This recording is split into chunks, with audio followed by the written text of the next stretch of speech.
So, welcome to Team Reality Origin Stories number 3. And my guest today is Jenin Younes. Hi. Hi. Thanks for having me, Eric. Of course.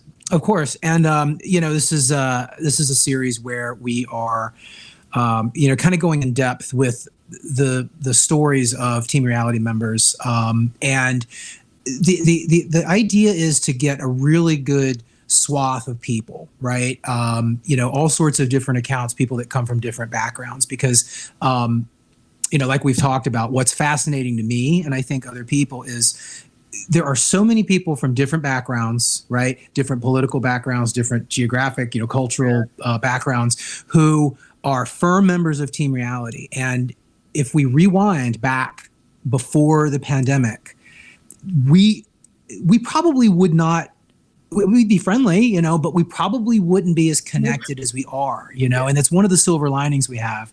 But that trajectory is just so immensely interesting and important, I think. Yeah. So welcome. Thank you for being number 3. And just why don't you just introduce yourself? I think a lot of people probably know who you are, but what's your name? What's your background? Where you come from? My name is Jenin Younes. I am an attorney. I'm currently an attorney at the New Civil Liberties Alliance, doing a lot of civil liberties related cases, obviously. I was a public defender. Now I'm in DC. I was a public defender in New York for nearly a decade. I grew up in Ithaca, New York, and moved to the city for law school in 2008, and then stayed there for 13 years before I moved here last year. Wow. So like we do, we're going to start at January 1, 2020, because it's just a really good, jumping off point. And I find that by January 1, 2020, some people were aware, right, of the pandemic. A few people had seen the fainting Chinese videos. Yeah. Most people had not. Yeah. So again, New Year's, where were you physically, politically, mentally? What was going on in your life? Well, actually, it's funny. I was really sick, because I was trying to go out for New Year's Eve and I couldn't. I went out for like one drink and then I was like, I got to go home. So I had wondered if I had actually had COVID. I doubt it, because I got antibody tests about 6 months later and didn't have any, but I remember that vividly. So I was in Brooklyn. I was living in Brooklyn. And I was politically, it's sort of a tough question. I definitely called myself a leftist. My Twitter handle was Lefty Lockdown Skeptic, or my Twitter name.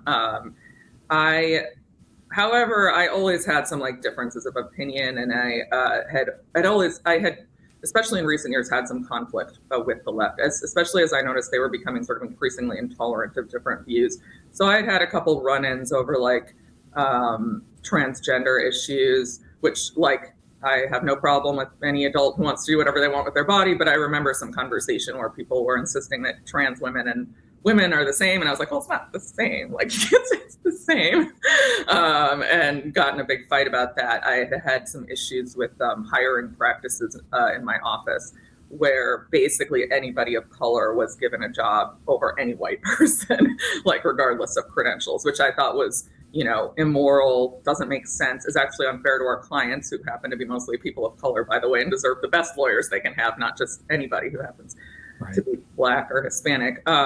So I had a lot of differences over free speech issues, like the not actually just free speech, but some of the sexual allegation, what's his name, Al Franken, some of the people who were taken down, I thought, on very slim evidence, and the Me Too. Yeah, I would say, if I was going to try to encapsulate my political beliefs, I'm really like Bill Maher. We only have a couple of differences.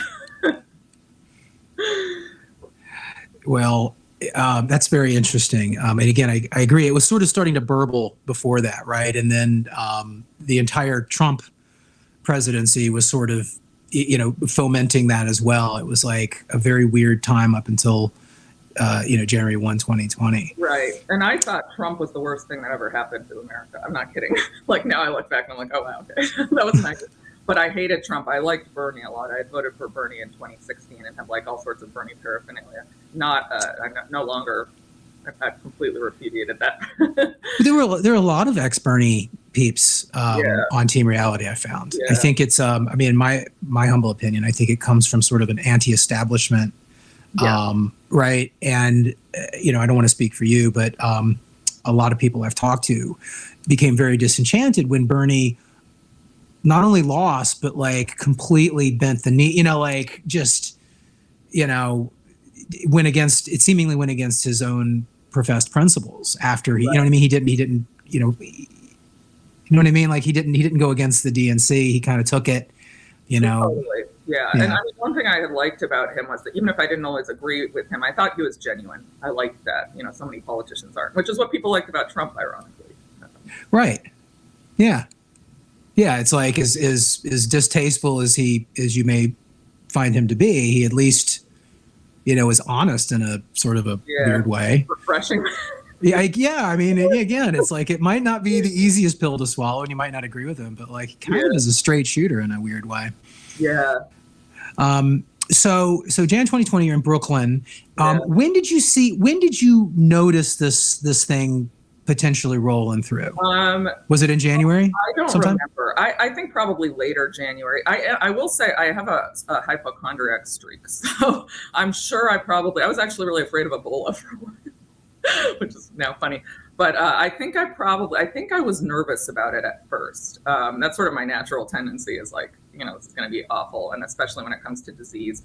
That was actually, and we can get to this later, but I think that actually primed me for my later reaction or changing my mind, because I had been through a very hypochondriac phase in my late 20s, and I sort of like lived in fear. I have a particular fear of cancer, and I had just been certain for like 2 years. I was certain I had some kind of cancer, and I was running to the doctor all the time and like crying.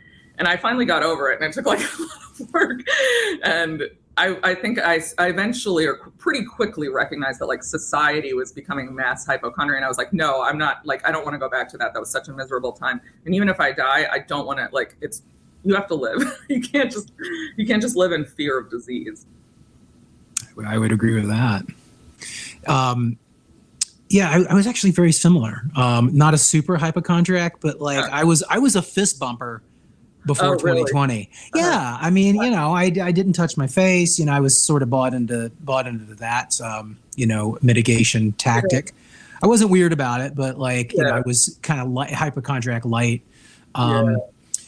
So January was an interesting, right? Because we were in full impeachment mode. It was Ukraine, ironically, Ukraine.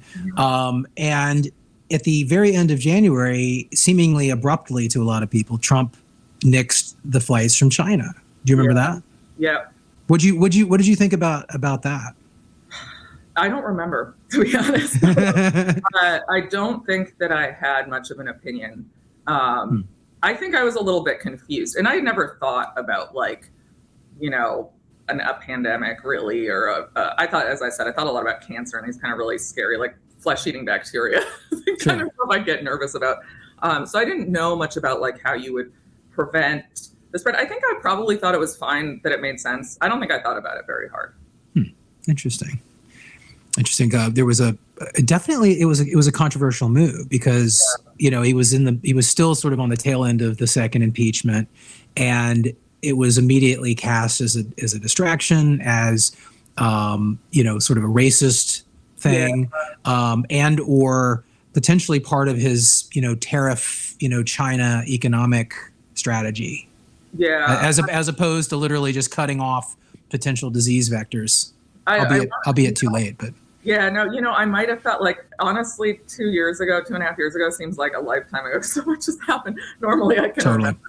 But I actually had friends living in Beijing, and they were in lockdown. And I do remember I was really worried about them being in lockdown. And I wrote an email like, are you guys doing okay? And they were like, oh, we're fine. We're, healthy in our early 30s. We're not, we're going to be fine with the virus. And I wrote back, oh, no, I know the virus is fine, but I'm worried about you guys living in lockdown. So I think I already had some conception of that. Sounds like you were right on very early with that.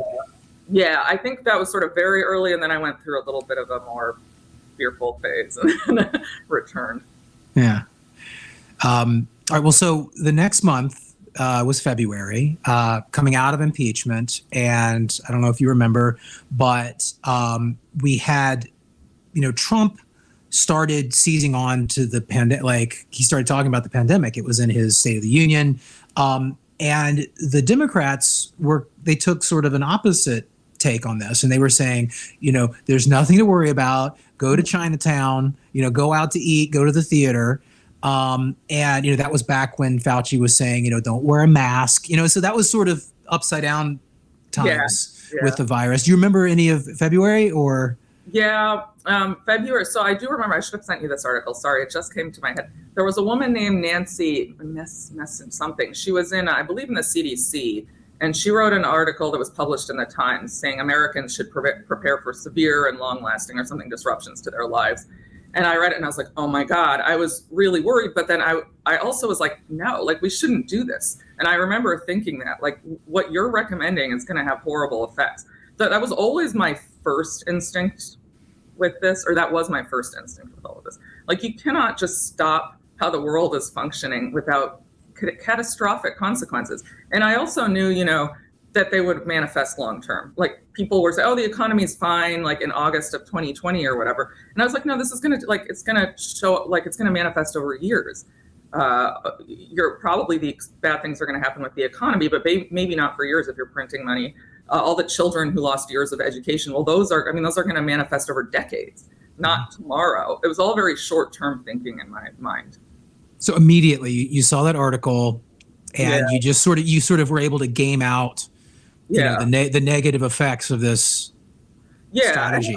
I have this, I really don't like it when people tell me what to do. I have this strong, so when I feel like some official from on high is like, you should stay home, you can't go out anymore, you can't see your friends, I'm like, I don't think so. Agree. I'm the same way. I think that's a I don't know, that's a pretty human thing, right? Yeah. But I think some people would say that's an American thing as well. I totally agree. And it was interesting because that was one of the negatives that they sort of threw at us very early, right? It was sort of like you're selfish for feeling that way. And I remember being like, no, that's not selfish. That's self-preservation is what that is. It's liberty. Right. And these are basic human needs. People evolved to be social and to be with other people and to be, that's why solitary confinement is considered inhumane, even for a couple of days. And so they still use it. They still do it all the time. Use it. But to be telling people that, it's almost it's like second tier need after like water and food and shelter. Totally. And I personally get depressed after if I'm alone. I live alone. So like I've noticed if I'm alone in my apartment for like 2 days, I start to actually get depressed. I need to see people more frequently than that. And so it's not selfish to not want to be. No, I think that's normal. I'm the same. I think that you're a little bit more of a social person than I am. I can go like 3 days. Yeah. But I totally agree. It's very human. You need other people. And I was working from home before this. And I remember when everybody was like, "Oh, just work from home." I was like, "Yeah, you don't know what you're asking for here. It's just not." Yeah. Yeah. All right. Well, so February 2020. When was the first time you heard the term "flatten the curve"? Do you remember? I don't remember exactly. It must have been late February or early March. I'm guessing. That's when it was kind of in the zeitgeist. Yeah. Yeah, everything happened so fast, right? And once March, it was like shebang. Yeah, definitely. Yeah. Well, so along come. No, go ahead. Sorry. Oh no. So you were going to add to that? Oh, and I think the UK. I was looking a lot at what was happening in the UK, and I think I was very relieved we weren't doing that because they were sort of a few weeks ahead of us on everything they did, and then. Well, they were going to not lock down at first, and then they completely attacked the leadership and Johnson, and they essentially, I guess being the media and public opinion, Neil Ferguson, they made them reverse course. Yeah.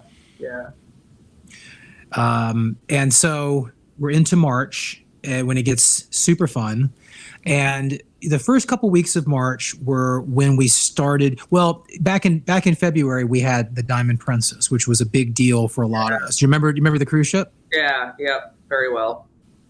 Don't want to put words in your mouth, but assuming you had a similar reaction as the rest of us.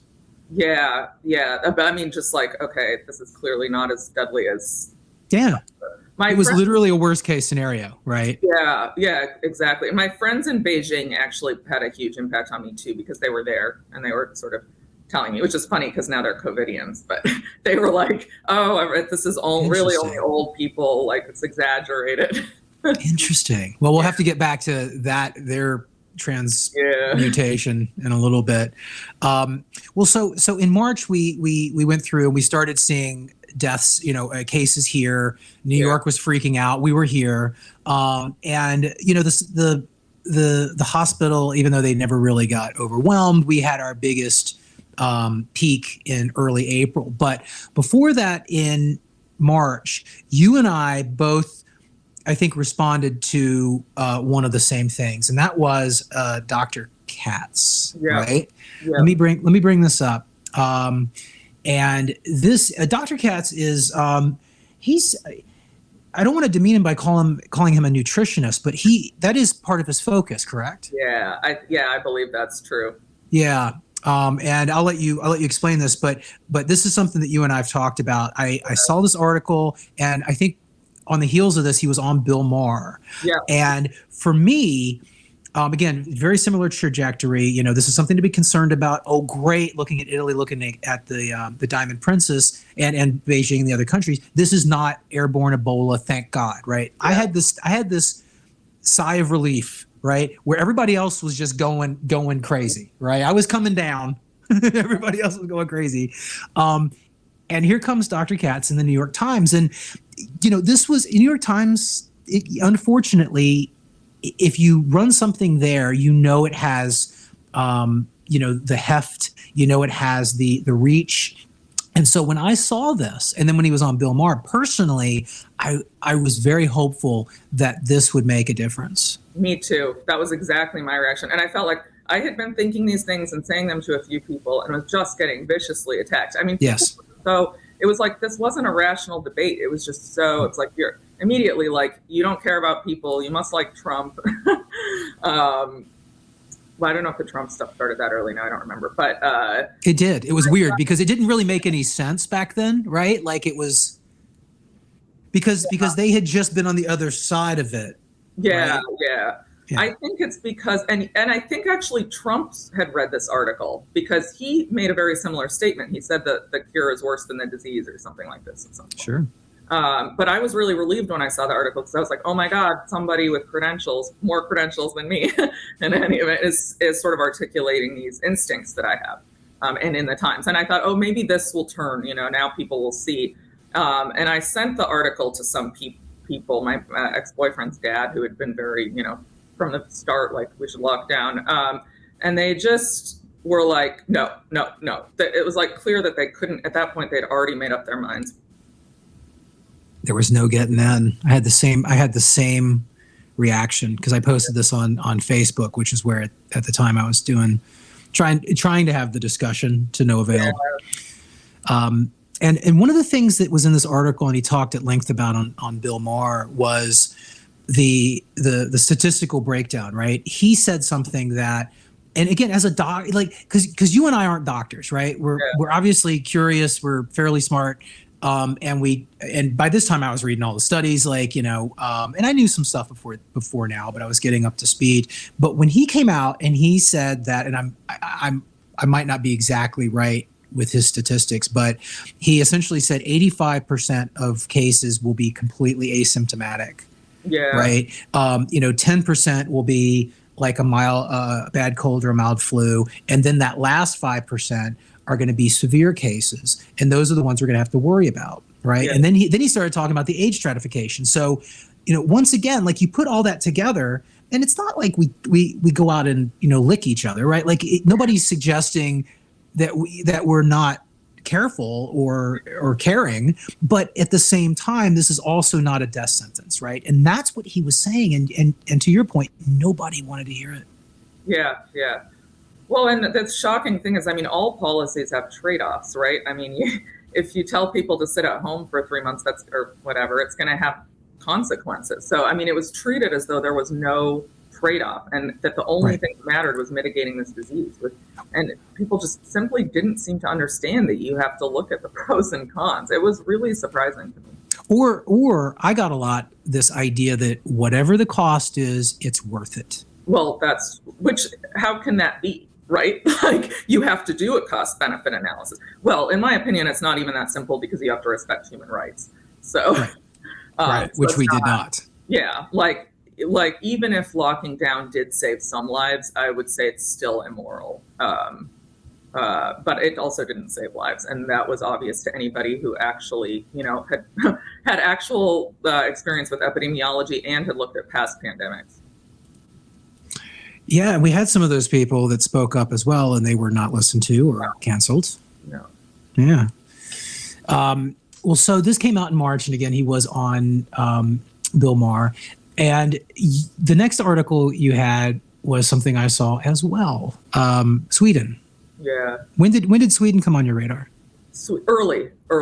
So that was also one of the reasons I was having these thoughts. So I think as soon as Sweden made a public decision not to lock down, I started looking at it, because it's also another Western country. It's granted they're much healthier, so some of the there may be some differences there, but I was it seemed that all of the media was trying to declare Sweden a failure very early on. And that raised my suspicions, because I'm like, well, all of this is long term. Like, we're not going to be done with this in a month, and we're not going to know all the consequences of shutting down in a month or 2 months. So why are you so sure in April? And why are you so eager to declare it a failure? If you're doing your job, you should be saying, okay, well, there's this, but we have to think about this and blah, blah. And it's not. It's just Sweden's a failure. Right. Well, and looking back, why do you think that was? I think it was a lot because of Trump. I think that once he sort of thought maybe we shouldn't lock down, and he was right, and he voiced those views. I think that he was so reviled by a large portion of the country, not just the left. I mean, actually, a lot of moderate Republicans hate him. He's so reviled that everybody was like, well, whatever he says must be wrong. He must be an asshole. He doesn't care about people. So therefore, caring about people means locking down. It's odd, because there's people that I don't like. You know what I mean? Like, there's politicians and leaders that I loathe or whatever. But I'd like to think that if they were right about something, that I would probably reluctantly agree with them. Right? Like, you're absolutely right. Much of it was about Trump. I think you are. I don't know. Yeah, it always struck me as odd that the hatred was that complete, right? That and that's the joke. They'd say, he could say rain is wet, and they would say that's not, right? Yeah, and it may have also combined with this sort of safety culture that was evolving on the left. Like, I don't know if you've read Coddling of the American Mind, but this sort of excessive focus on physical safety, and often in a very myopic sense, like just one thing without the consequences. So I think it may have just been a perfect storm of like Trump and this culture that was evolving. And I do also think that a lot of the Zoom class they liked this. It actually, they got to sit at home. They don't have to commute. A lot of them, they got to spend more time with their families, which I'm not criticizing. It's a reasonable thing to want. And, there may be greater structural issues with our society that need to be addressed. If what people think is the solution to this is that we shut down society so they can be on Zoom all the time. But I think that a lot of it was like pretending that it was about disease mitigation, and they just didn't want to get out of bed at 7 a.m. anymore. I do agree. It was a thing that they were going after Sweden in a big, big way. And one of the things that I was questioning at the time was the people that were going after Sweden, 2 months prior, were Sweden's biggest fans. Yeah. It was all like, why can't we be more like Sweden? Yeah. And it was like, hey, Sweden's doing this. Why can't we be more like Sweden? It's like, Yep. Ugh. Goodness. So let's get through. Let me ask you this. When did you get involved with AEIR? So, I'll go back a little bit. So because I think there are a few pertinent things from this spring. So I actually, when New York locked down, I think around March 20th or something, my boyfriend at the time and I left. He had a family house in Cape Cod. So we were like, didn't want to be in this 1-bedroom apartment. He was a school teacher, so he was teaching on Zoom all day, and I like couldn't work for one bedroom. So we went to this house that was empty in Cape Cod, and it was just the two of us for 3 months. I think I didn't talk to another person in person except like a cashier. And so I had a lot of time, and I started doing a lot of research. And real quick, were you wearing masks at this point? So I got in a huge fight with him in a parking lot because I wouldn't wear one before they were mandated. I wouldn't wear one into the grocery store. So you were early on the no masks. I hated the masks immediately, and I was like, I didn't do it. So you were never mask. No, and I thought, I knew they were stupid. Like, I don't want to just say, like, I hadn't done that much research at that time, but I was like, come on. This doesn't make sense. You're talking about it. Obviously, like, air is coming out the sides. Like, if this had worked, we would have known this for previous viruses. The virus can't be this different that, like, it somehow is contained with a cloth mask. And it just felt dehumanizing to me. I really didn't like it. So yeah, I reacted very negatively against that. I did have a very brief phase where I remember just being in Cape Cod and bored and doing these happy hour Zooms with friends, and everybody was just talking about how terrible, can you believe these people who aren't obeying the lockdown orders and not wearing their masks and blah, blah, blah. And there was a week-long period where I just desperately wanted to fit in. And it was like psychologically painful to disagree with everybody around me. So yeah, it's uncomfortable. It's tiring. Yeah, and at some point I thought, okay, if I can just convince myself that this is right, it would actually be easier. So I tried for about a week, and then I was like, okay, I just can't do this. And I started doing a lot of Googling, like, is lockdown really the right thing? And I came across Jeffrey Tucker and Alex Berenson. They were sort of the two. I was not on Twitter at the time, so I wasn't.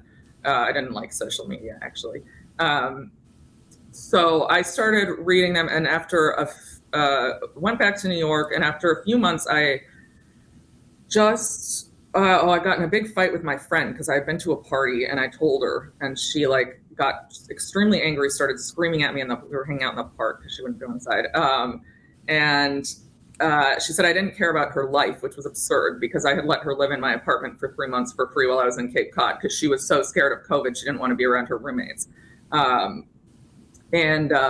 So I was very upset, and all of this just came out. So I wrote this article called What's Gone Wrong with Left Liberalism and Lockdowns. The only person I knew who was publishing such things was Jeffrey Tucker. So I sent it to him. We had corresponded a little bit over email, but that was about it. And he published it, which was exciting for me. I didn't, at that time, I thought it was like a big deal. And it was also a big deal because I was putting it in my name. I was being very public about my views. And I thought this was a pretty airtight case, and surely everyone I knew would change their minds when they saw it. Yeah, there it is. And it's very long. I wouldn't write something so long now because I hadn't written that many. We had a lot of time. Yeah, it's like too much for one piece, really. But it documents everything. You know what we're doing to third world countries. There were predictions from Oxfam, I believe, that 130 million additional people were going to face starvation worldwide because of supply chain disruptions starting in the West. Oh, yeah. And I thought, okay, once the liberals hear this, they're going to be like, oh, we shouldn't do this anymore because these are children in third world countries. They didn't blink an eye. They're like, oh. It's worth it. In one ear and out the other. Yeah, it won't be that bad, and if it is, it'll be worth it. Yeah, exactly. It would have been so much worse. Wow. Yeah, that was a big thing for me early on. Yeah. I'm in marketing and advertising. I have a lot of experience in different industries, not super deep, but wide, right? And it was immediately apparent and obvious to me the damage, and I know how things sort of trickle down. I know it's a bad phrase, but it does work. That is what happens. What happens in the first world affects the second world, affects the third world. Right. And this is one of the things I personally was railing against immediately, right? Because like you, most of the people I knew that were proponents of this were they called themselves progressives or liberals, and I immediately brought up the fact that this is the most illiberal and most unprogressive thing I've ever seen in my life. How can you be in favor of this? This is going to decimate all of these groups and all of these causes that you claim to champion. Yeah. And I could never get it just was a disconnect. They were like, don't care. It'll be worth it. You know, I never got a good answer. No, I know that same thing happened to me. And I put them on, I mean, it wasn't rude, but I would like put them on the spot. Like, how can you say that 130 million, like, younger people facing death by starvation is like, you're not even going to think about the cost benefit analysis? I don't, you're just going to assume that it would be worse. I don't, I think it's selfishness, honestly. Yeah. That's my conclusion. I agree. Well, so this was in September. So when did you get your Twitter account? So I would just like to point out that you are Lefty Lockdowns 1. So that means that somebody else was a Lefty Lockdowns right before you. Was there one, or did you? I don't think so. I didn't know anything about Twitter. So, well, I'll go. So I'll explain that. So after, so I wrote the article. Jeffrey Tucker wrote to me as soon as it was up and said, actually, do you want to come to Great Barrington this weekend? And I was like, I didn't know anything about AI, or I was like, I don't, like, what's going on? And he's like, oh, we have these nightly dinners and Martin Kulldorff will be there. It's Stacey Rudin, who I corresponded with. And I was really excited. So I hopped on a train and went up there. That's and great. It was really odd. I mean, these had been like my heroes, and I was all of a sudden having a dinner with them. And I was able to ask Martin Kulldorff all these questions that I had. And he's a great person. Was that the weekend that they wrote the Great Barrington? That was just a precursor. Later, yeah. So it was Gotcha. like, it was early September. Nice. And when Kulldorff and Jeffrey Tucker were like, you really got to create a Twitter account. Like, you're sort of not able to have the influence you could without it. And I didn't know anything about it. They weren't wrong. Yeah, it just happened. It just really quickly became the place where COVID public opinion was being formed, and you had to be there if you wanted to have a voice. That's absolutely right. And I didn't realize I hated social media because I thought it like brought out the worst in people. So I had actually deleted my Facebook account years ago. Fight about John McCain, because some people had been like cheering his death, and I was like, you might disagree with his policies, but he was a good person. We should be happy. And they got all mad. But anyway. So I didn't know anything about it, and I was sort of in a rush, and I wasn't taking it that seriously. So I made my name Lefty Lockdown Skeptic because I wanted to be anonymous at the time. I wanted to be able to be more, a little bit more intense than I was in my name. And so it like created the handle Lefty Lockdowns 1, which sounds kind of stupid, and I wish wasn't, but I'm afraid to change it. I don't think so. That was actually, that's how I started following you. I did something very similar. I had an anon account from I started because my account was established, Eric Hartman, when Twitter formed, but I just never used it. I used it for like work. You know, I'm like you. I wasn't a huge social media person. And when I saw the feigning Chinese people, I created an anonymous account just to follow it because I was like, this looks serious. And then when it started getting serious, I had my opinions and I was going out through my anon. I had a pretty good following. I had like 2,000 people. And then very quickly, I think I did something very similar to you and other of our friends. I ditched the anonymous one because I realized I was able to be myself. Yeah. And I remember seeing your account because of your handle, right? And because of what I said before, where it was like I was really tweeting a lot at my New York friends in New York. And I'm like, New York City, what is wrong with you? Where are the liberals? Where are the liberals? And, lefty Lockdown Skeptic, that's like, I'm like, hey, that's my peep right there. Yeah, and I think my first 2 followers were Jeffrey Tucker and Martin Kulldorff, so it helped, I think, to amplify. There you go. Nice. So how long were you in the house in Cape Cod? Was it through the summer or was it up till the summer? I think we stayed till June and then came back. And it was summer in the city? Weird. There was all the outdoor stuff, but it was just all very weird and tense. And, Cuomo had all these ridiculous rules about how you could only get a drink if you were sitting down and ordered food, and was a hot dog with chips food, and just absolutely ridiculous. And you were still working in the city at this time, right? The same job?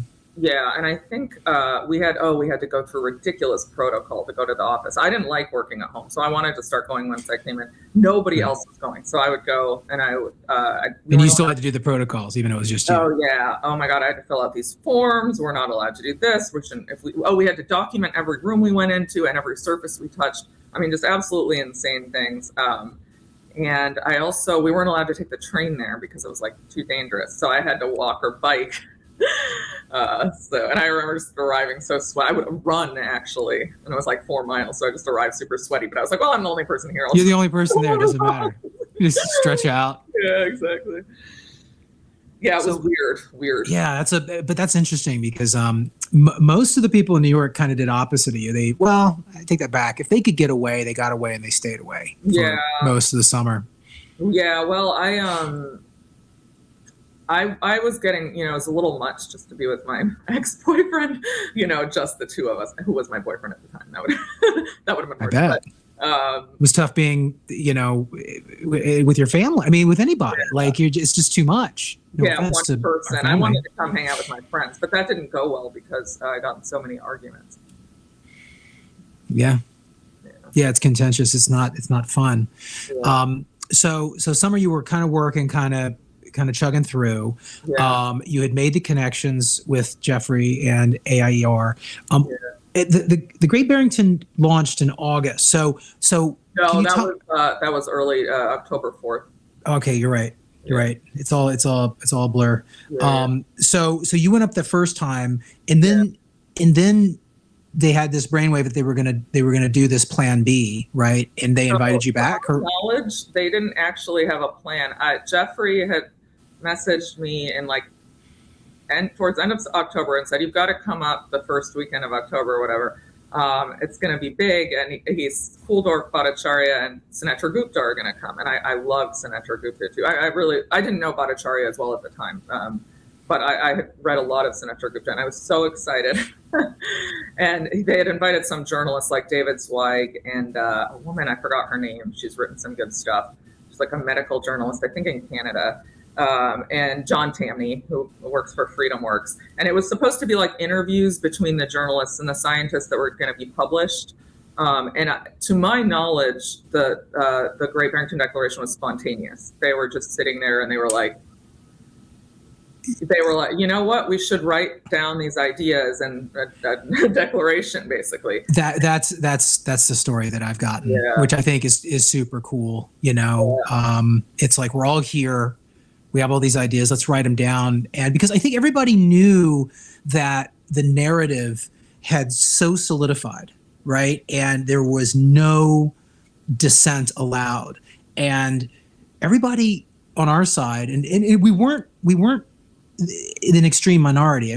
We were a lot of people even at that point in time. Yeah. And there was zero plan B. There was zero organized alternative. And for you guys to understand at Great Barrington, like, okay, we got these people here. We're talking about this stuff. Let's do this. I think you know this, but I think it's going to go down in history as sort of one of the most important things that happened throughout this pandemic. I agree. And I mean, a word about the scientists too. They've been slandered and just dragged through the mud for over 2 years. And the three of them are the kind of, like, without any agenda, these are the three kindest, smartest, most humble people I've ever met. None of them wanted any attention. You can tell that when you talk to them. They wanted to help. To be in the spotlight. Yeah, they want to do the right thing. And the way they've been slandered by people like Greg Gonsalves and, the most arrogant. 4G we call him. Cruel people. Jay Bhattacharya, Martin Kulldorff, and Sunetra Gupta would never talk to Greg Gonsalves or treat him the way that he's treated them. Yep. And I think it really speaks a lot about their characters and their motivations. Agree. And, what's also obvious, but is Oxford, Harvard, and Stanford. Yeah. These are, you take COVID out of the equation, and these people are prized dinner party guests. They're prized Morning Joe guests. Okay. These people are elite scientists from the best universities, and all of a sudden, because they had a differing opinion, they were tossed on the trash heap and just attacked. Yeah. Yeah. It was very, very, very telling. And they've very illuminating. Been attacked based on sort of association rather than their actual ideas, because their opponents can't actually assail their ideas, which are correct. They try, but they do this thing where they mischaracterize them and they take them out of context and all this weird stuff. It's really icky. Yeah, and that this, AIER is a free market think tank or research institute, as they would say, so that, AIR was willing to host them. Nobody else was. These people had they're, to my knowledge, I know the opinions of two of them for sure are not free market people, are more left leaning. Right. And it just happened they were willing to host them. It's not that they were, getting Coke money for this, which is always the implication. I know, it's funny. Yeah. Well, strange bedfellows, right? Like, so, but you were coming from a more leftist place. Yeah. That had to have gone through your head too, right? AIER, like, is this a good fit for me? Like, or did you not care at this point? You were just like friendlies, like let's get this. I was like, I need people who are on my side. I knew Sinatra Gupta was very left-leaning. She had written that, and I knew that Jeffrey Tucker was in touch with her. He had written stuff just saying she was sort of a hero, and so I felt pretty comfortable that this was not about anything other than our COVID. Right. This wasn't a MAGA celebration or anything. Yeah. Interesting.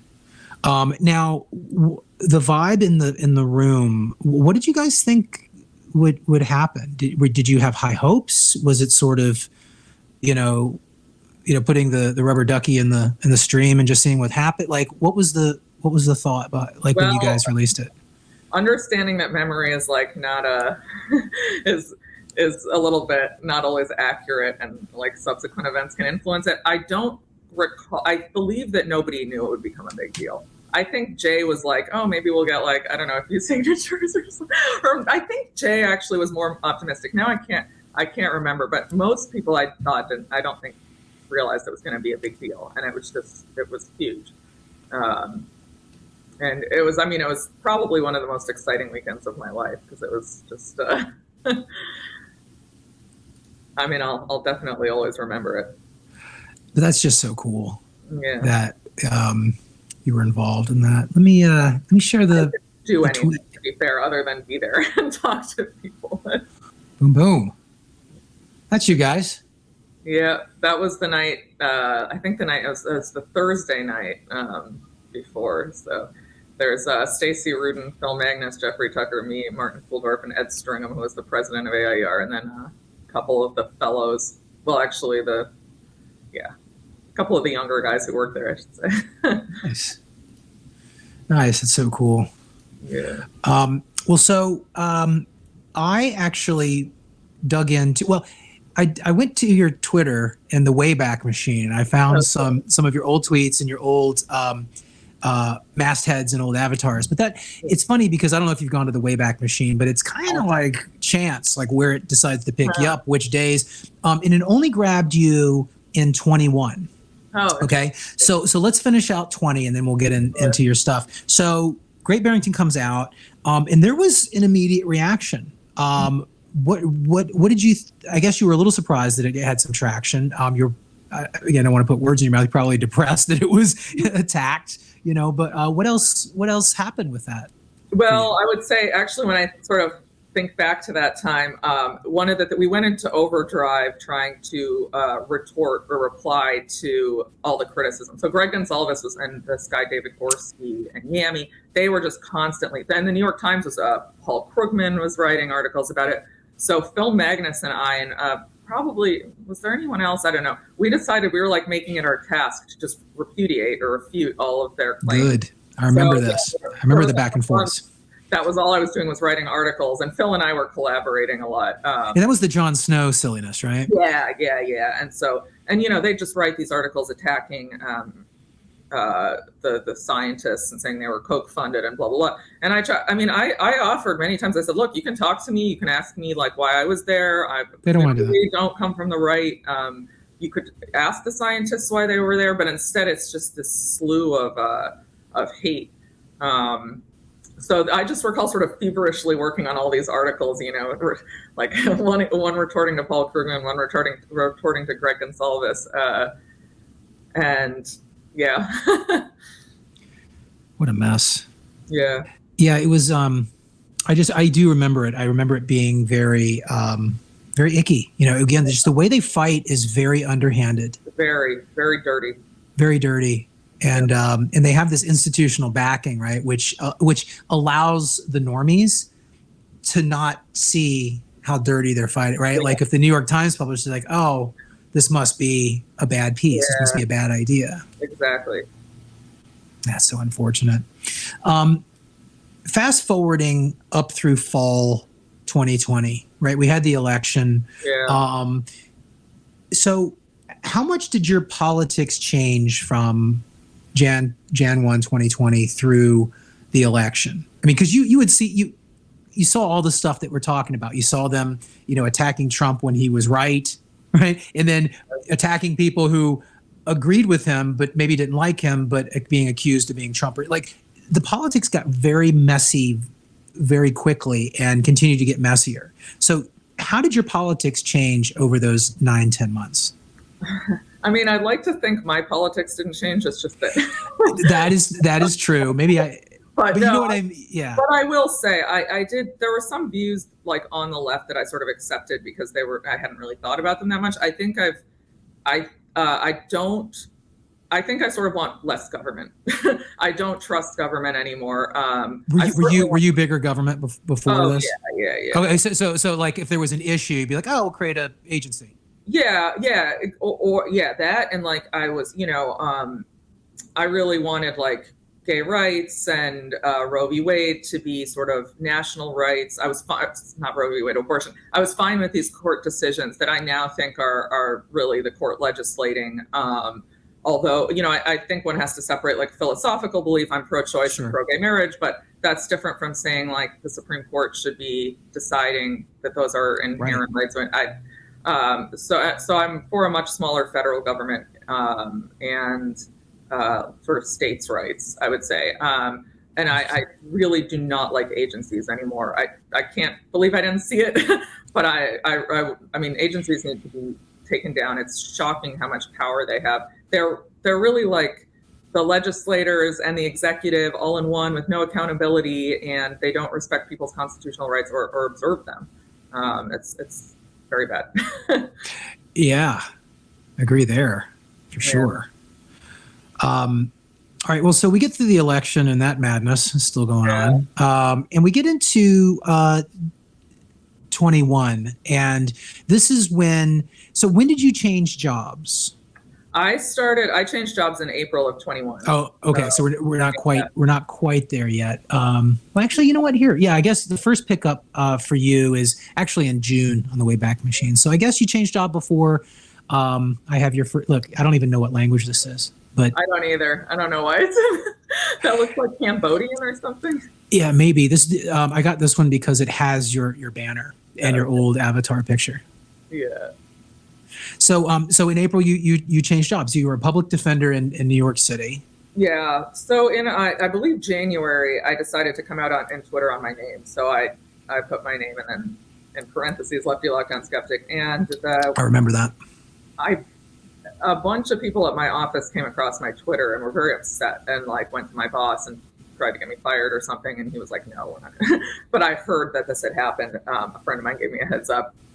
And I was just doing a lot of work with AIER, and I wanted to be paid for, instead of basically working two jobs, one of which I wasn't really getting paid for. I wanted to just combine the two. So actually, Jeffrey Tucker told me about NCLA, which had been doing quite a bit of litigation against lockdown, like mostly on behalf of businesses that had been shut down, arguing that it was unconstitutional. So I applied, got the job. And I moved. I decided it was the right time. I had just broken up with my boyfriend, so I was like, you know what? I'll just move to DC. Everyone in New York hates me. Well, again, I remember this because your Twitter style has always been very refreshingly open and personal. And I remember you sort of, you documented a lot of this along the way. Yeah, I mean, and it was, I sort of laugh about it, but it was painful. I lost most of my friends. These people don't talk to me anymore. There are a couple of really incredible people who don't necessarily agree with me, but stuck by me and respect my views and understand that I can substantiate them. Nice. So when I had hoped to do anti-lockdown litigation, but since lockdowns were more or less sort of ending when I got here, vaccine mandates were coming in. So I sort of saw that as like the next big frontier and started working on those cases. Nice. And needless to say, the ACLU was not a job prospect for you at this point? No, the ACLU was pro-vaccine. which is the most ridiculous thing I've ever heard. They're also, I think, pro speech censorship now. So. What happened? I don't know. They got taken over by the Coke money. Yeah, exactly. So fast forwarding a little bit into 21. Again, I just grabbed this one because I love. It's funny. I don't change mine at all, but I loved how yours changed. Right, you have these little sayings. The greatest dangers to liberty lurk in the insidious encroachment by men of zeal, well-meaning but without understanding. Love it. That's great. I like these quotes, and that's actually, I almost sent you that picture. I don't know if you have the Democrats for DeSantis. Oh, I do. Here. That's what. We'll go. Oh, wait a second. Where'd it go? You know what? I simplified this. I actually pulled. It's so funny. I went a little bit crazy. I pulled like, I don't know, 50 of your tweets, and then right before we did this, I was like, I gotta call it down. We can't do it. But yeah, this under here is a picture of you, Daniel, Jen, and Boutros standing beneath an Obama poster. Yeah, with the caption former Democrats for DeSantis. And that's one thing that you've done a lot of, right? Like you have traveled and met and had dinner and celebrated with so many different Team Reality members over the last 20 months. That's actually right. Yeah, I did. I'm very social, and the fact that I couldn't really hang out with my former friends before. And that was one thing that was really cool about Twitter is I would basically go to any city for work, or I have a brother in San Francisco, so I was visiting there and met Jen and Daniel. And that's where that's before they moved. Yeah, Alex Gutentag, who, by the way, was permanently suspended. I know. For tweeting some facts. But yeah, so I just will put on Twitter that I'm in San Francisco, and people will reach out. And I mean, I'm careful. I don't meet up with anonymous people. But it's been really cool, and I sort of feel like I've formed this network throughout the country. It's really supportive and great, and it just, everybody's been incredible. I'm so so many people in New York as well, and I have people in DC, and it's just so it's really been a lifesaver. I'm not sure I would have managed as well without it. Yeah. Well, no, it's been great to see you and everybody else in person as well. I'm not sure if you can see this. It might be a little bit small, and I apologize if not. But this is a selection of your tweets from summer of 21, and I love looking at these because it's a little bit of a time capsule into sort of what was important. And I know you know this, but one of the frustrating and fascinating things about what we're living through is how fast everything changes. Yeah. You know what I mean? And everything is so important. I mean, it's the things remain important, but it's like which thing gets our focus on which day. Yeah. Right.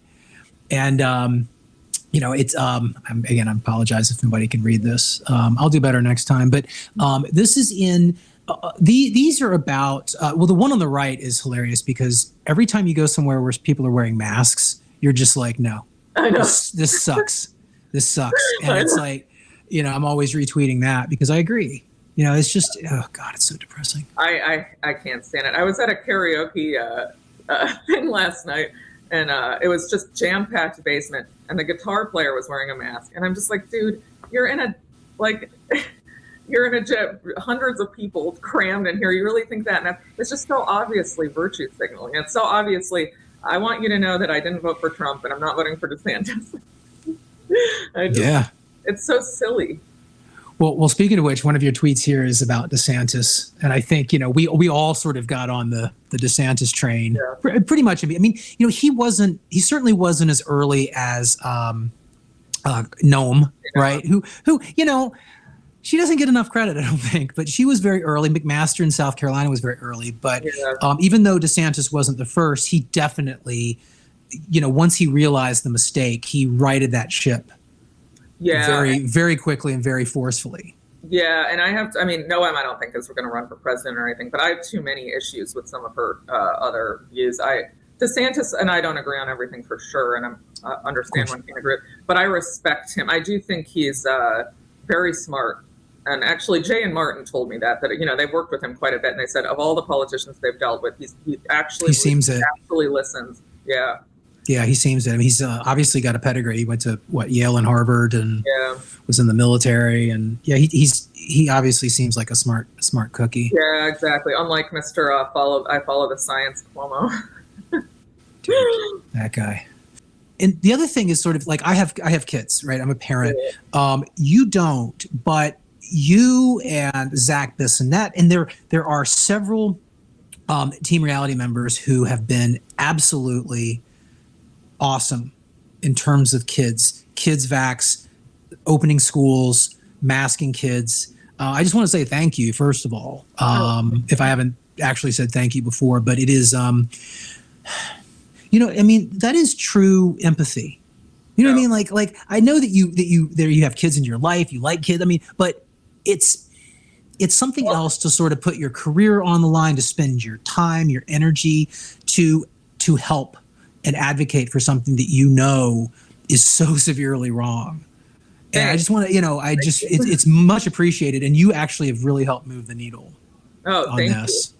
I will say too, I was a kid, and that's one of my, like all of us, you know, I remember what it would have, you know, I can imagine what it would have been like to be told you can't play with, you know, you can't play with your friends, to be treated like you are a vector of disease. And I know, I mean, what happens to children is like 1,000 times amplified because their life experience is so limited. So, they're not resilient, though. They're not resilient. I mean, that's why I think we all have these memories. You know, it's probably something that if it happened to you as an adult would not be that big of a deal, but was very impactful as a child. And I know that. And it's extremely naive and simplistic of people to not see that. Well, I mean, I think just a couple of days of doing this to children could harm them, and now we've done it to them for years. So totally. So a lot of it actually, I mean, I like kids even though I don't have them, but a lot of it also comes from remembering what it would have been like and imagining what it would have done to me if I had been treated like that. Totally. You know, and I think, you know, that they're confusing resiliency with, you know, most kids just listen to adults. You know what I mean? Like they don't know enough to sort of push back. You know, sometimes they have this pure honesty, right? Where they'll sort of they'll call out something that adults might not because they're kids. Yeah. But this idea that they're sort of magically resilient to this stuff, it was maddening at first. And for people like, that's why everyone goes to therapy to talk about their childhood. Exactly. Right. Like it's so stupid. I don't know where this comes from. And you're right. I mean, kids accept things and they also, you know, I don't know if I was typical, but I assumed adults had my best interests at heart. I was sort of, that's what you think. So you think, okay, if they're doing it for good reason. Up until I was a teenager. But. Yeah, exactly. But that doesn't mean when you're older, first of all, that it won't harm you psychologically. And then you won't look back and say, wait a second, what did these people do to me? And then in the name of disease mitigation or whatever. It's, or they won't have that insight. They'll just all be a bunch of psychopaths because we tortured them for years. I think we're going to have some real issues in the next few decades with what we did to this generation of kids. It's going to be a problem.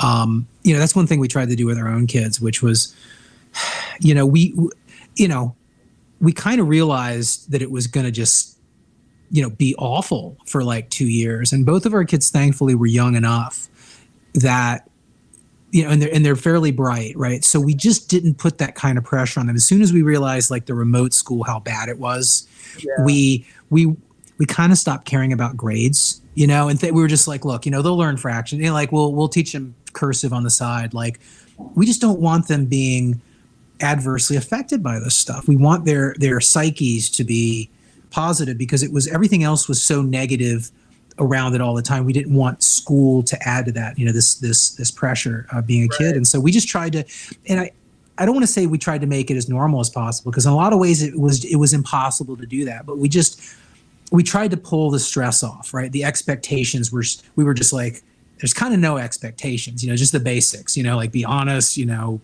let's be healthy, you know, play with your friends. We seeked out, you know, the other kids whose parents weren't crazy and they played with them. But, you know, we really tried to sort of extricate them from the institutional, you know, nature of this. And so hopefully that helped mitigate a little bit. But I think a lot of kids are going to be really messed up by this. It's a tragedy. Yeah, no, I agree with that. I mean, I think there were already before COVID, there were like the social media is not, or the phones and technology. I think a lot of kids weren't developing the social connections and Agree. that they needed. And this is just amplifying it by a billion. Agree.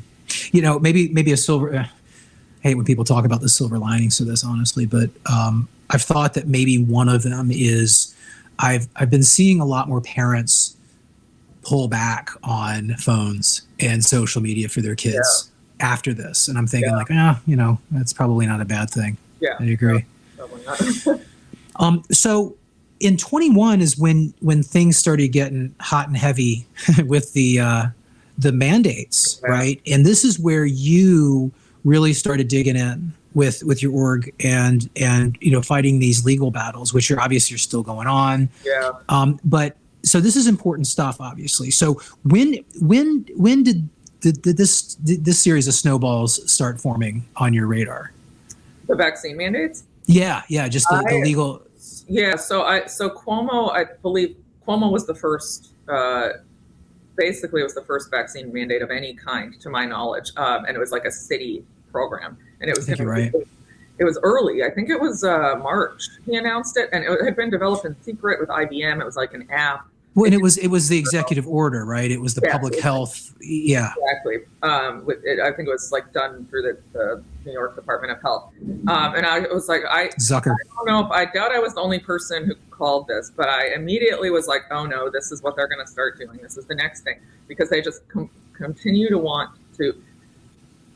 I'm not a great reset person. I don't think there's some grand conspiracy behind it. I think I was getting ready to accuse you of being a conspiracy theorist. I think it's more like idiocy combined with unwillingness to admit error, and politicians thinking that they can look effective by just having all these mandates and stuff. Totally agree. Power, control, money, all that stuff. You don't need a grand Illuminati, right? No. Like I think you get to the same places with stupidity, hubris, money, and politics. I know, exactly. I was talking to my colleague about this. He's older and very wise. He was like, whenever people say, come up with these theories, I'm like, have you seen people? They're really not that smart. Yeah, like, have you met people? Because I have. They could totally do this. Yeah. But so I figured that was coming. I don't think I foresaw just how vast it was going to be, or sort of right. It was really, and then the university started. So super quick, I think we all had that, that idea, like there's no way that they'll go for they will never do that. Yeah. Right. Yeah, I think, and Cuomo's was failing pretty quickly because the app didn't work, and there were all sorts of issues with it. Of course it didn't work. You can't do anything well. Exactly. But then all the universities started, and I had actually drafted a lawsuit, as you know. I had started working on challenging that one, but by the time I got I needed the contract with IBM. By the time I got that through a New York's Freedom of Information Law FOIL request, they'd given up on it. They brought it back in the city. De Blasio brought it back, but it wasn't the same program. So I scrapped that lawsuit, and then the universities were starting to come down with them. I decided that I thought an employee or faculty lawsuit would be stronger than a student one for various reasons. Interesting. And Todd Zwicky, who is a well-known professor of law, bankruptcy, specializes in bankruptcy at GMU, contacted me. He had natural immunity. He had a history of I forgot now. Not Bell's palsy, something similar. And it was shingles. Facial paralysis caused by shingles, which his physician had said could be reignited with the vaccine, especially since he had COVID, really didn't want to get the vaccine. So we sued on his behalf, and the university ended up sort of wanting to not deal with it and granting him an exemption, sort of very individualized exemption. So my office has now I've done a number of lawsuits, and a couple of people in my office have done ones that I'm not the lead on. But right. Well, it's very interesting, and I know it's a complicated landscape, but there's been a few, right? What's sort of the elevator situation, right? Like, you know what I mean? Like, where are we with all these? So I'm appealing the one that sort of went through in the trial court, but the judge ultimately granted the motion to dismiss, although he held a hearing first, which was on one count because he wasn't sure, which was a good sign at that time. So I'm appealing, Aaron Cariotti, who has a very similar set of arguments, is appealing in the Ninth Circuit. I'm appealing in the Sixth Circuit. I would say what the elevator pitch, for the most part, the federal mandates were struck down with some exceptions. The courts are basically saying the federal government doesn't have this power, but the states, through their police power, mostly can do this. So I should also make clear, my office only sues the government. So I was only suing public universities on like state actor theories, so that they have to observe constitutional rights because they're states. So I don't think you can challenge very successfully private universities. Right. But we'll see. But it's not over. I mean, I'm basically, the crux of it is I'm really trying to convince them that Jacobson is not what people say it is and shouldn't. So Jacobson is the Supreme Court case from 1905 about smallpox. Vaccine. Right. Where the court said that you could mandate the smallpox vaccine. It's very complicated, but it's sort of been used for the proposition that all vaccine mandates are fine. And I don't think that's actually a correct reading of Jacobson. Jacobson talks about balancing the state versus the individual interests. All my lawsuits have been on behalf of people who have natural immunity, especially if someone has natural immunity. You can't really show any state interest. Right. And I would actually argue that's true even for people without natural immunity, since the vaccines don't stop transmission. But we thought starting with people who had natural immunity would be easier. Yeah, and the fact that they still sort of deny natural immunity is such a frustrating aspect to this, right? Because prior to 2020, who would have denied the concept of natural? That's what vaccines are based on. I know, right? It's like it doesn't make any sense. No, it doesn't make any sense. I think a lot of it was like bureaucratic. It's just easier to have everybody get the shot. Of course, of course, yeah. Right? And they have their experts that say that it's quote unquote safe, and they're just like, all right, well, let's just spend $1 zillion, buy a bunch of these, and force everybody to do it and be done with it. We've saved everybody. Right. So when SCOTUS did see those appeals, they struck down the employer mandate, but they left in place the healthcare portion of that. So yeah, SCOTUS struck down the OSHA mandate, which was for private. Yeah, I'm sorry, I'm not using the correct terminology, but no, it's fine. It's confusing. I don't think the healthcare worker mandate should have stood, but agree. The justification was, so the OSHA mandate, actually the ruling was a little bit narrower than I would have liked. They basically said that OSHA doesn't have the authority to force private businesses to mandate vaccines, and the sort of reason was that the OSHA statute is about workplace safety hazards, and a virus that is sort of omnipresent in the world and you can get anywhere doesn't really fit. We're talking more about, like, construction hat. Right. But they did. So there were a couple of situations where OSHA had mandated sort of like similar things. I forgot, like something with bloodborne testing or something. So the court basically said, if the workplace is like a one where COVID presents a unique hazard, like a healthcare facility, then it's okay. I don't think this was correct, but that was how they sort of, what's the word? Justified having the two different rulings. Right. Right. And wasn't the fact that there's a lot of federal money that goes to these hospitals a part of that as well? That's what it was based on. It's like it's the CMS, Medicaid, Medicare. So it's for hospitals that accept the funds. And that statute also is about protecting the patient. So they were saying, because the healthcare workers are around the most vulnerable people, and the purpose of the statute is to protect the patient, they can do this. Whereas the OSHA statute is about protecting the worker from workplace safety hazards. COVID's not really a workplace safety hazard. They got into the transmission issue a little bit, if I recall. I'm sorry, the Supreme Court didn't. It was the Fifth Circuit. I do remember this, yeah. Because, and I think this was just an argument. I don't think this made it into a decision, but the Solicitor General, who was representing the United States, she was asked, I think, by Alito about the transmission issue. And she then took the fallback position of, well, we can mandate the vaccine to protect workers themselves, because then they'll get sick less and we won't have as much absenteeism. I'm like, this is a disgusting position to take. I mean, you're turning the worker into like a commodity that's just there to serve his or her employer. by this logic, your worker your employer can tell you that you can't drink or smoke because you'll be out less. And that's right. Here, They don't think about these things. No, they don't. They don't. Well, actually, super quick question on the point that you just made. As a layperson, right? And I watched these trials, listened to them, read them, and it was interesting to see the arguments. And correct me if I'm wrong, okay? But it seems that there are like two schools of arguing these things, and one school is to go in and argue them in a very, very, very narrow basis, right? You find that ray of light, that constitutional, breaking point, and you go in and you hammer at that, right? And you kind of ignore everything else.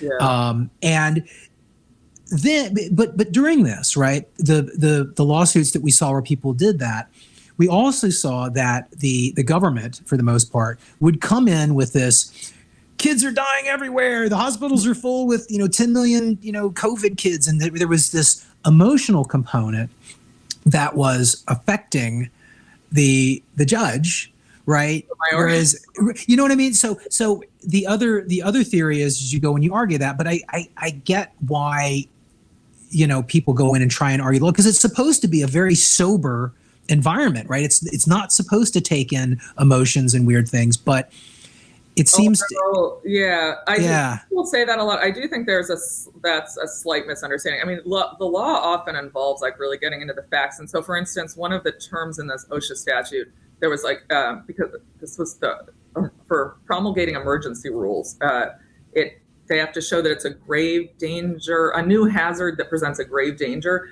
So they're getting into the grave danger. What does a grave danger mean? Does this mean right. So that's why.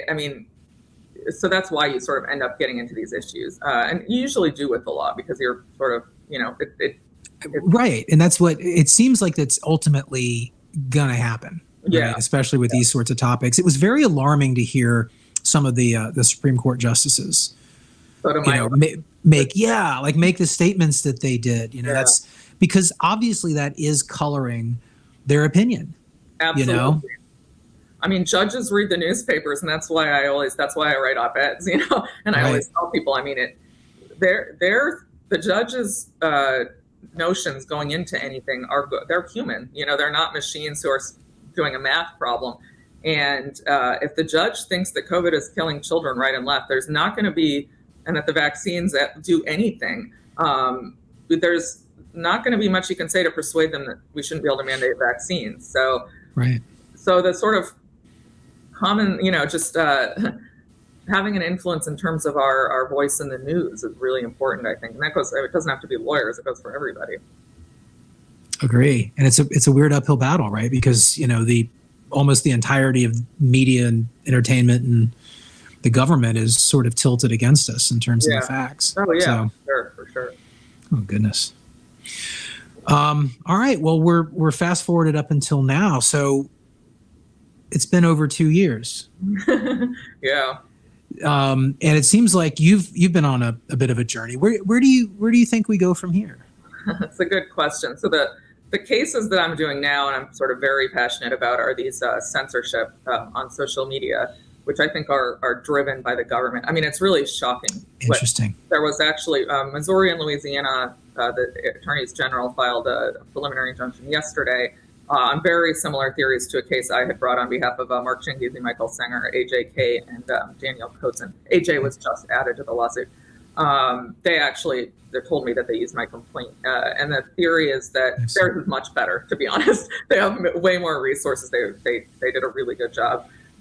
Good. Yeah, it's really good. And it's just shocking, the amount. I mean, what you have is the government using these companies to accomplish its aims of censoring views it doesn't like. And that includes, criticizing Biden, the Hunter laptop scandal, COVID. So one of the most shocking things was this memo that came out last week. It was declassified from DHS, and it's about the Disinformation Governance Board, this Orwellian thing. Yep. And they actually say in there that, it has a bunch of bullet points. These things present a serious homeland security risk. One of those is questioning the efficacy of masks and COVID-19 vaccines. Like, that's considered a serious homeland security risk. Americans should be terrified by this. Agree. wonder if masks work, you're considered a national security threat in a memo. And they're putting that in writing. God knows what they're not putting in writing. Yeah. And this is sort of unprecedented. So that the courts, judge granted my motion to dismiss. I submitted an amended complaint yesterday, hoping that he'll let me file. But the judges are sort of, their position seems to be that, well, the social media companies want to do this. They want to partner with the government and accomplish this goal. So it's okay. That cannot be consistent with the First Amendment. That, because this involves technology, it's really new. It hasn't really been, we haven't dealt with it before. I think they're being very conservative, not politically conservative, but conservative in terms of what they're willing to find here. But if 50 years ago, you had the president, which is what's happening here, the Department of Homeland Security, which didn't exist at the time, but whatever, saying, New York Times, you should not be publishing these views. And if you do, we're going to punish you, because they're threatening them with regulation. That there'd be no question that that's a First Amendment. And the ACLU would have been all over it. Yeah. So, I do think that this is a huge, compelling issue. And in a way, I've gotten really interested in the censorship stuff, or passionate about it, because I think it led to everything in the beginning. And even though it wasn't like technical censorship, mostly these views were not being removed from social media. There was the tenor in the country where you couldn't voice a contrary view or have questions was what led to a lot of this. That's what, we weren't allowed to express our views. We were silenced and told we were horrible people and we shut up. And things might have gone very differently if that hadn't been the mentality. So I think like free speech, whether totally amendment or just general principles, is the most important thing. Yeah. Yeah. And you're absolutely right about how it's happened all along. The instinct from sort of the narrative was to shut people up that even ask questions. And it was this weird idea that the only way that this novel, radical idea of lockdown would work is if everybody went along with it. Yep. Right. And of course that was, a pipe dream. It was never going to happen. But, we saw that on our Facebook, right, which is, not so much anymore, but back then that was where you had community discussions. That's where you had discussions with other parents about your schools. And immediately, and again, this wasn't Facebook, so it's, probably not illegal, but the moms and dads and regular people that were mods of these community boards would just kick you off. Yeah. And you're just like, what is that? I don't have a voice anymore. Yeah. And it was weird, and to watch people who, we've watched a lot of people wake up over the last, 20 plus months, but it was very interesting to me to see people get censored who had previously been like, you're not being censored, it's fine. And all of a sudden they're like, hey, what the heck happened to me just now? It's like, see? Yeah. Ugh. Anyway, well, thank you so much for joining me. And it's so interesting to hear your story and your personal journey. And it's so important. And you in particular have been so incredibly helpful. So on behalf of humans, thank you. Oh, thank you so much. And same to you, Eric. You've been great. And awesome. And again, Team Reality for the win. Eventually. Right? We will win. All right. I'll talk to you later. Thanks for joining. Bye. Bye.